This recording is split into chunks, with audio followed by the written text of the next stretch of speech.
Imagine burying your grandma on a rainy Monday, only to return home Friday and find a crew of hardhats turning your backyard sanctuary into a tacky condo complex, courtesy of the neighborhood HOA tyrant who thinks rules are her personal playground. She pulls up in her gleaming SUV, flashing a permit that's about as legit as a $3 bill, and dismisses you like yesterday's trash. But instead of exploding, you smile inwardly, because patience isn't just a virtue. It's the ultimate revenge plot twist waiting to unfold.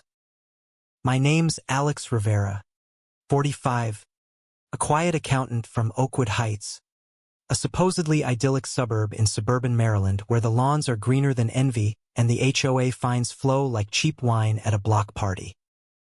Divorced twice. My exes said I was too passive, too analytical, always crunching numbers instead of throwing punches. They weren't entirely wrong. In my line of work, you double-check every digit, every decimal, because one misplaced comma can bankrupt a fool. And when it comes to life, well, I've learned that rushing in guns blazing often leaves you exposed.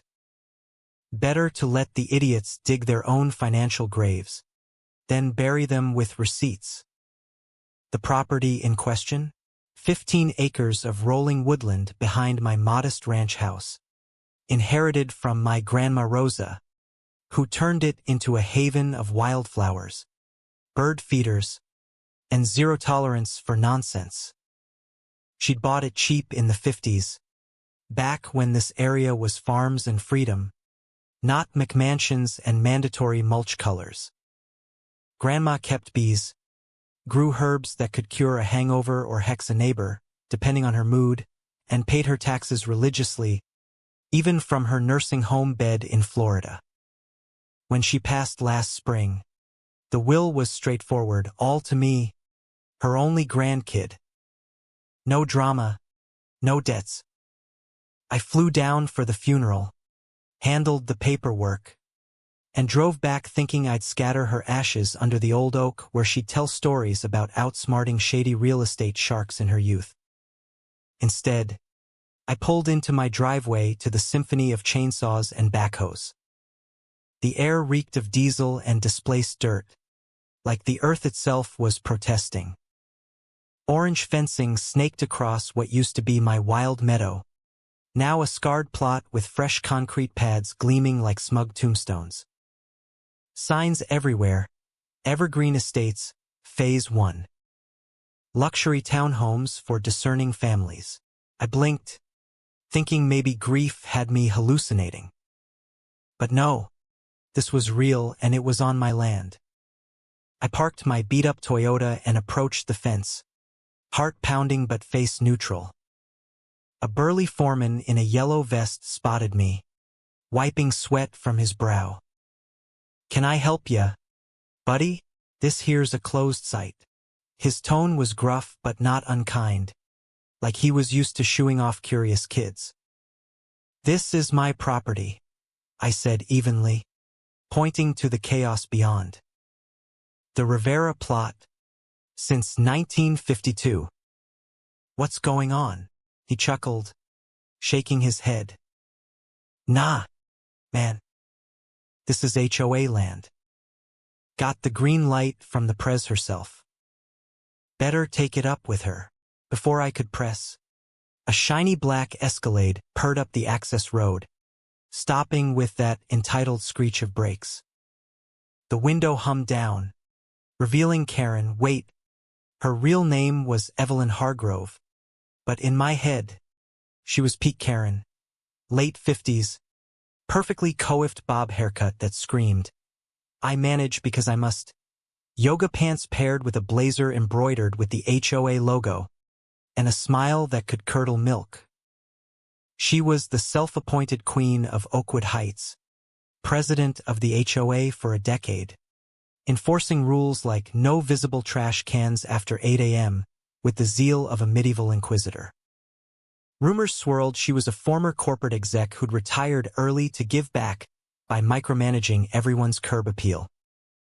"Excuse me, Sir, she called out, her voice dripping with faux politeness, like honey over arsenic. Is there a problem here? I repeated myself, calm as a spreadsheet. This land belongs to me. Inherited last week. No sale. No transfer. Her eyes narrowed behind designer shades, but the smile held barely. Oh, dear. I think you're mistaken. Our association acquired this parcel through a proper tax lien auction months ago. All documented, all above board. We're building sustainable homes to enhance community value. She handed me a glossy pamphlet through the window. Evergreen Estates, harmony with nature. Exclusivity for all. The irony hit like a slap. Renderings of sleek townhomes plopped amid cartoon trees. Tagline promising eco-friendly luxury, while her crew chainsawed actual nature in the background. If you have concerns, she added, already rolling up the window, feel free to attend our next board meeting. Third Wednesday. Bring cookies if you want to be heard. And just like that, she drove off, leaving me in a cloud of exhaust and entitlement. I stood there, pamphlet crumpling in my fist, watching a backhoe rip up Grandma's favorite blueberry bushes. Most folks would have called the cops right then, screamed for justice. Me, I felt a cold, calculating grin forming inside. Evelyn thought she could bulldoze me like those bushes. Fine. Let her build her empire on quicksand. Every nail, every shingle would be Exhibit A in her downfall. That night, I hunkered down in my dim kitchen, laptop glowing like a beacon of truth. County records online, owner, Alex Rivera, deed transferred clean as a whistle 2 weeks prior. No liens, no auctions, taxes paid up through next year. Evelyn had lied through her bleached teeth. Fake paperwork, probably forged to snag a permit.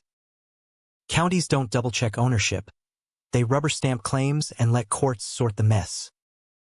I sipped black coffee, listening to distant machinery hum like a bad omen. Outside, fireflies danced in what was left of the woods, oblivious to the invasion. I could have lawyered up immediately, slapped an injunction, halted everything. But where's the fun in that? No. I'd let her sink millions into this farce, document every step, then yank the rug so hard she'd faceplant into bankruptcy. Patience. My exes said I lacked? This was chess, not checkers, and Evelyn was about to checkmate herself. Next morning, I was back at dawn, phone camera in hand, snapping time-stamped pics, foundations for 8 townhomes, a community center that looked like a mini-mall, even a planned serene pond where Grandma's creek used to babble freely. The crew eyed me warily but didn't interfere. After all, I wasn't yelling, just observing like a ghost at a bad party.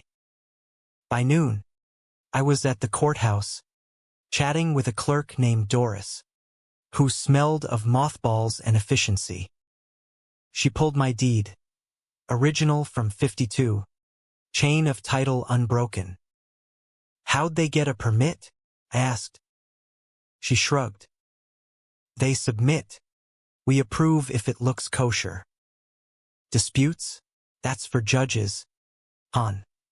Armed with copies, I fired off an email to the HOA board. Cease unauthorized construction on my parcel. Attached. Deed. Professional. No drama. Evelyn replied solo, CCing her lawyer, some slick type named Harlan Voss with an email sig longer than a CVS receipt. Mr. Rivera, our acquisition of Lot 22C via lien sale is valid. Perhaps a surveying mix-up, construction proceeds. Regards, Evelyn Hargrove, President. Lot 22C didn't exist. Gaslighting 101. I almost laughed, her perhaps dripping with condescension, like I was some confused bumpkin. Outside, chainsaws whined, clearing for more units. Let them. Every tree down was $1 up in damages. A few days later, the whispers started. My neighbor Pat, a retired mechanic with a pickup older than dirt, knocked on my door looking sheepish. Seen the neighborhood app? He showed me. Oakwood chat, Evelyn's post pinned at the top. Alert! A disgruntled resident is spreading false claims about our exciting evergreen project. Legal has confirmed all is in order, but he's been spotted lurking near the site. Stay vigilant for community safety. Comments exploded. Probably jealous of progress. Call security if he trespasses. HOA dues at work, finally. Angry thumbs and heart reacts aimed at me like digital pitchforks. Pat scratched his beard. Thought you should know. Don't let it get to ya. I thanked him, but inside, the Mia my burned. Evelyn, champion of community, painting me as the villain while she stole my land. Fine. I play the long game. Hired a surveyor that weekend, $2K sting, but worth it. Report. Every inch of her estate's squatted on my acres. No ambiguity. Took it to my lawyer, old pal Lena Torres, sharp as a tax audit. She grinned over coffee. We can stop M cold today. Or let M finish. Completed builds? Jackpot in court. Accession laws mean you own the improvements. I nodded. Let M build. That night, porch light on. I nursed a beer, hearing hammers thunk like Evelyn's hubris solidifying. Her Escalade cruised by slow, headlights probing. I waved cheerily. Dig deeper, Queen. Week 2. Evelyn upped the ante with a buyout offer, delivered in an envelope so fancy it could have been from the Queen of England. To settle amicably, HOA offers $75,000 for your contested, adjacent lot. Includes NDA for discretion. Adjacent, as if her townhomes weren't parked on my dirt like uninvited guests. And the gag order, take the chump change. Shut up. Let her strut. I replied curtly, decline. I don't sell what I already own. Calm on paper, seething inside. Meanwhile, allies emerged from the shadows. At the local diner, over greasy eggs, an old-timer named Gladys leaned in. Rivera, your grandma sold me honey back in the day. Heard about that HOA harpy. Come by, I got something. Her attic yielded a 1960s easement map, showing my family's right-of-way cutting through the HOA's main gate. Forgotten, but enforceable. Nuclear, Gladys winked. Shut their whole show if needed. Days later, at the gas pump, site foreman Mike approached, cap in hand. You're Alex? Checks are bouncing. Crew's pissed. If this is your land. I showed the deed. His face hardened. Bitch. Handed me budget sheets. $3.8 million projected. For units pre-sold at premium. She's in deep. I promised fair pay post-win. He nodded. Deal. Then an email from HOA Treasurer Vic. Sorry, man. Evelyn stonewalled us on docs. We were blind. Forwarded to Lena. Fraud plus negligence. Gold. Construction hit 50%. Walls rising like Evelyn's delusions. Her Escalade idled nearby. Her chewing a nail. Eyes darting. My network grew. Hers frayed. By week 5, Evelyn went full scorched earth. Local paper headline: HOA fights baseless land grab accusations. Her sob story. As a devoted community leader and single mom lie, her hubby was a pushover accountant. I'm building affordable dreams against greedy obstructionists. Affordable? Those townhomes started at $700,000. Laughable. But it worked. Grocery stairs. My mailbox keyed. Diner waitress snubbing me. Then the restraining order claimed I intimidated workers. Court tossed it, zero proof, but the filing smeared me further. I stayed silent publicly, but anonymously tipped state inspectors. Code violations galore. Fines piled. Evelyn's facade cracked in board meetings. Overheard via Vic. This is for the greater good. Rules must be followed. Her voice shrill. Hypocritical rules she bent like pretzels. Neighbors murmured, "She's losing it." One evening, she cornered me at the community mailbox. Face flushed. "Mr. Rivera, let's be reasonable. Your claims are misguided. Accept the offer, or face consequences." Her tone like scolding a child. Consequences, I echoed mildly. Like forging documents? Interesting.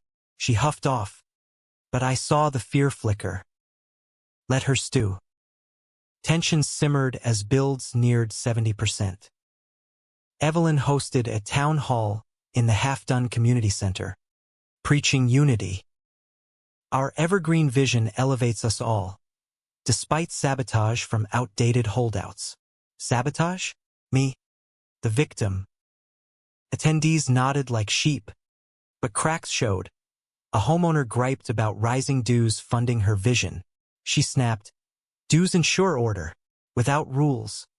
Chaos." Her face twisted. Low bitch in its righteousness. I watched from afar, snapping pics.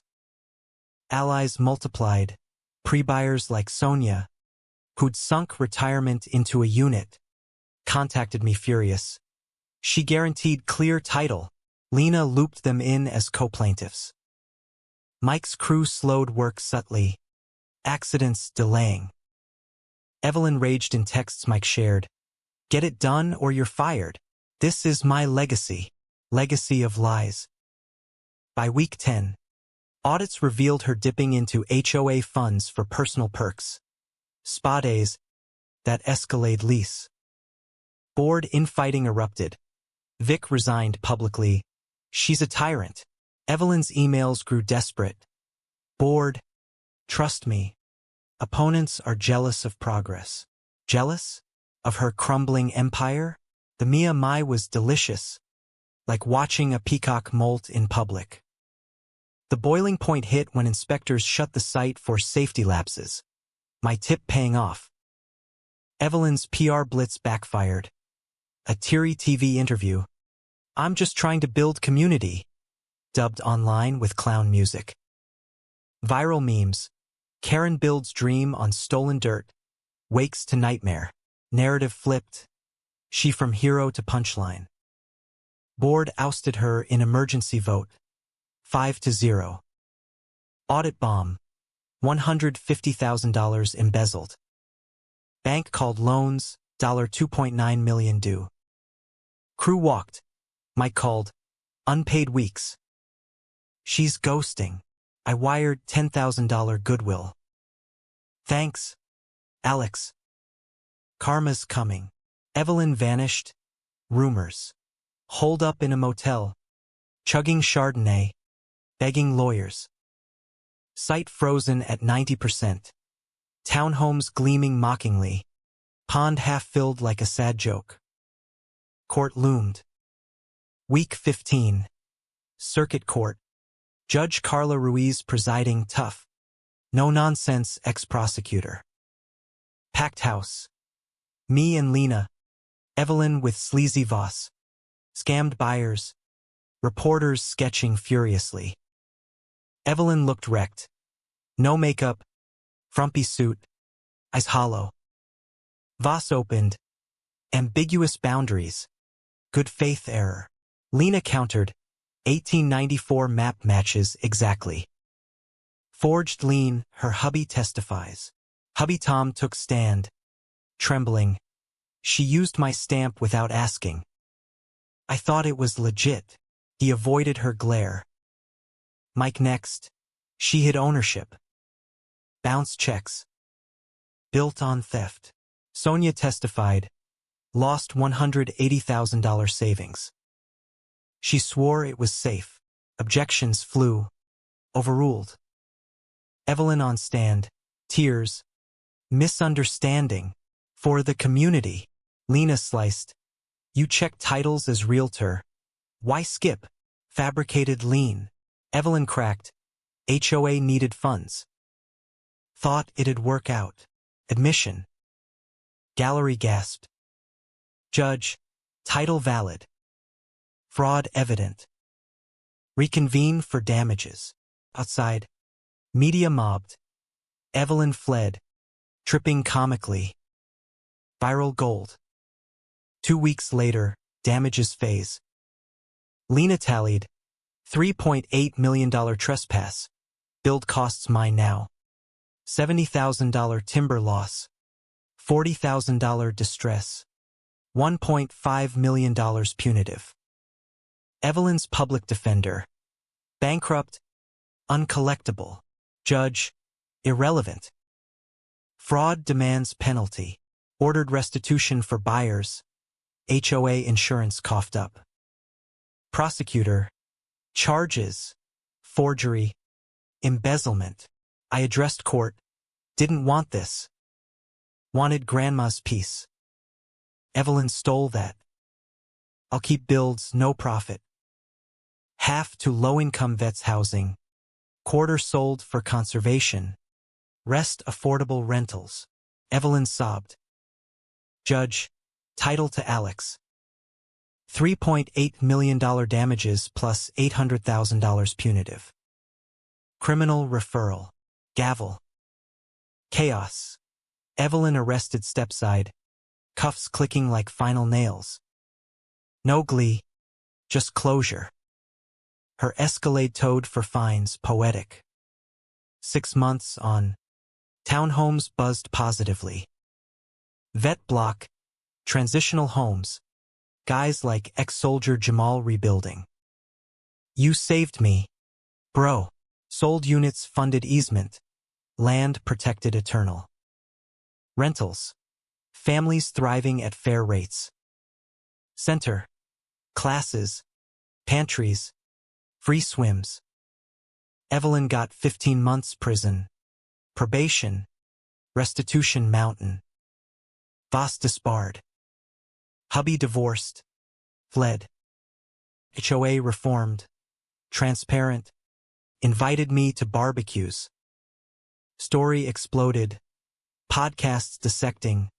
Laws changed for HOA audits. Hosted annual Rivera Roots Fest. Syrup taps. Hunts. Music. Echoes of grandma. Jamal asked, why not cash out? Some legacies aren't transactions. Phone pinged. Another HOA victim email. Forwarded to Lena. Cycle continues. But here's the question. In a world where HOA tyrants like Evelyn preach community while pillaging, is it truly justice if the victim has to play the long game, or should the system bulldoze them first? True or false? Patience always wins, or does it just prolong the pain? Drop your take below.